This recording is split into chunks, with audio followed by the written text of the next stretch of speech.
कि हमने सबसे पहले क्या समझना है, क्या जानना है। तो सबसे पहला नियम क्या है अध्यात्म में? गुरु धारण करने से पहले सबसे पहला नियम ये है कि हमें ये जानना चाहिए कि जो हमें कोई भी ज्ञान दे रहा है, क्या वो निगुरा तो नहीं है? क्या वो निगुरा तो नहीं है? क्या वो मनमुख तो नहीं है? क्योंकि दो ही पार्टियां हैं, या गुरुमुख या मनमुख। गुरुमुख वो होता है जो गुरु के द्वारा दिए हुए ज्ञान को ग्रहण करता है, और मनमुख वो होता है जिसका अपना कोई गुरु नहीं होता, वो दुनिया का गुरु बनने की कोशिश करता है। ज्ञान कहाँ से आता है? चोरी का।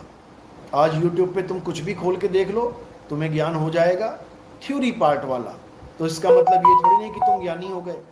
हाँ, तुम चोरी करने वाले चोर जरूर बन गए, ज्ञानी भले ना बनो, चोर जरूर बन जाओगे। इसीलिए साहिब ने इन चोरों से सावधान रहने की बात करी है। इन चोरों से बच के रहना, सबसे पहले गुरु प्रणाली पूछो कि आपको ये ज्ञान कहाँ से प्राप्त हुआ, आपके गुरु को ज्ञान कहाँ से प्राप्त हुआ, उसको कहाँ से प्राप्त हुआ, उसको कहाँ से प्राप्त हुआ। और देखो कि वो गुरु प्रणाली किसी इंसान पे ख़त्म तो नहीं होती। अगर वो गुरु प्रणाली किसी इंसान पे ख़त्म हो जाए तो समझ जाना कि ये पंथ इंसानों का चलाया हुआ है, और दुनिया में हजारों पंथ चल रहे हैं जो इंसानों के द्वारा चलाए जा रहे हैं। प्रणाली वो होती है जो परमात्मा के द्वारा चलाई जाती है, जिसका अंत परमात्मा में होता है, जिसका ज्ञान परमात्मा ही आके समझाता है, या अपने किसी हंस को आकर वो ज्ञान देता है और आगे उस ज्ञान का प्रचार करता है और करवाता है। तो सबसे पहले निगुरा शब्द को समझ लो। कबीर साहब निगुरों से बचने की बात कहते हैं। निगुरा तो कहते हैं दूर से सलाम कर दो इसको। कबीर निगुरा ना मिला और पापी मिले हजार, एक निगुरे के सिर पे लख पापों का भार।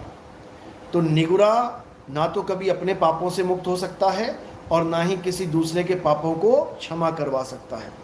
इसलिए सबसे पहले निगुरे को अपनी लिस्ट में से निकाल दो।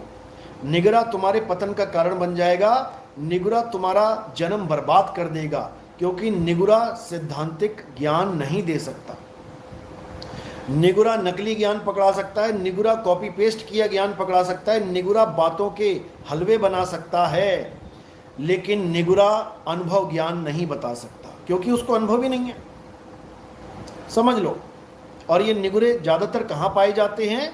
ये निगुरे YouTube नामक प्लेटफॉर्म पे सबसे ज़्यादा पाए जाते हैं।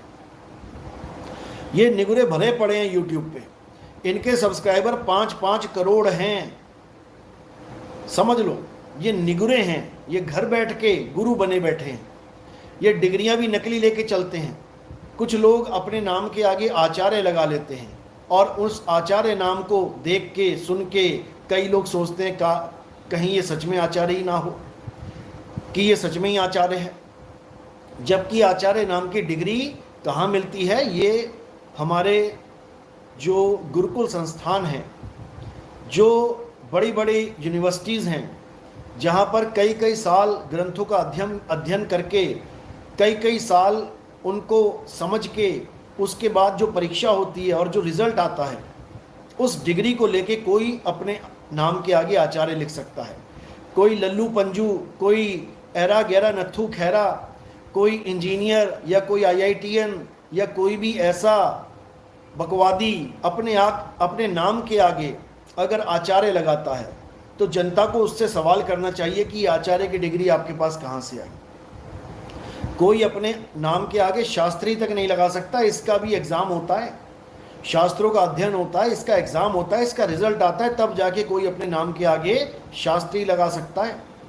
जैसे शंकराचार्य एक डिग्री का नाम है, कोई गलती से मत समझ लेना कि शंकराचार्य किसी आदमी का नाम है। ये डिग्री का नाम है, और जब शंकराचार्य की डिग्री प्राप्त होती है तभी शंकराचार्य का जो पद ग्रहण किया जाता है। अन्यथा कोई अपने नाम के आगे ऐसे ही शंकराचार्य लगा के घूमने लग जाए तो उसको एक द्रोही मानना चाहिए, वो धर्म का द्रोही है। इसी प्रकार जितने भी ये आचार्य लगा के आजकल फेमस हुए बैठे हैं, इनसे पूछना चाहिए कि तुम्हें ये आचार्य डिग्री कहाँ से मिली? क्या घर में ही आचार्य डिग्री मिल जाती है? ऐसे ही जगत गुरु लगा के बैठे हुए हैं कई लोग।